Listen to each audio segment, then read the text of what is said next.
kids, comics. Silverhaired Bronze Age Babe here, yakking about our comic book collection, and today, a fall haul for 2024. What you see before you is the facsimile edition of the Batman number 237, the very famous Halloween-themed story with a cover by Neal Adams. The book over to your right is my original copy of that book. And, you know, I have to have the facsimile because I have to have every iteration of this cover that I can get. And there are several, by the way, that you can avail yourselves of. There is, this is Grayson number 17 from Neal Adams' 27 Covers series. Back from 2016. Finally got a signed copy of that book. And this is where Neal Adams took famous covers and then flip-flopped characters around in them. So that is just a favorite cover of mine. And I also finally snagged a signed copy of The Joker, number 6. And again, riffing on the Reaper cover, this time with Joker, and I'm blanking on who that is because I'm old, and by the way, I have a really bad cold. But I'm not done, no. In process, from artist Zia Adams, is a riff on that cover, on a blank sketch cover, where she is putting together the cover featuring her famous voodoo dolls.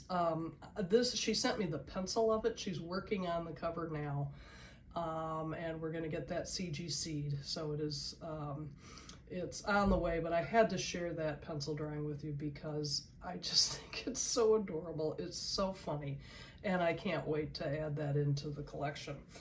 Speaking of Neal Adams, I snagged some other covers that I didn't have. This is Unexpected number 104. It's one of those books where, God, I thought I had it in the collection, but I didn't. And it's like, well, no time like the present. So, I mean, if that isn't Neal Adams, who else could it be? This is a Neal Adams cover from World's Finest, number 178.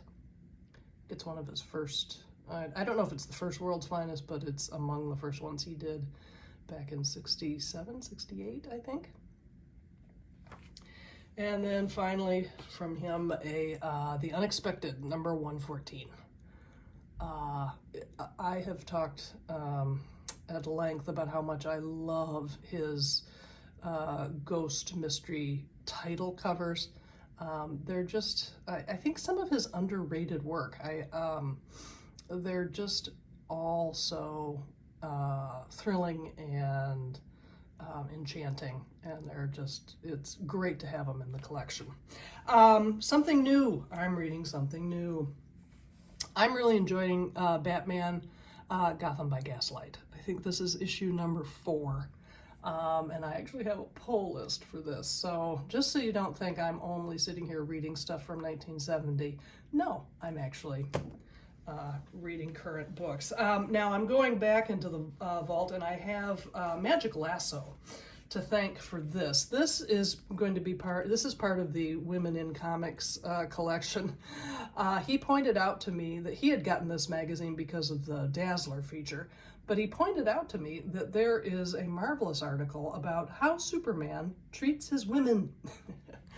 And so this is from 1980, and author Margaret O'Connell came to the exact same conclusions in 1980 that I came to recently, having done my own survey of Superman and the women in his life. This is a fascinating article. It really is. And nothing that, if you've ever, you know, studied Superman and how the writers and editors treated women in his world, it will come as no shock to you. But it's interesting to have it all there in one place. And in fact, there was so much to talk about that they had to continue it in the next issue. So there's yet Superman's other women. Basically, the first one is how he treats Lois. The second one is Superman's other loves. So a big shout out to Magic Lasso for pointing me in that direction. I am thrilled to fold that into the collection. It's an important piece, and glad to have it. So listen, happy Halloween, everybody, and thanks so much for stopping by. I'll see you next time.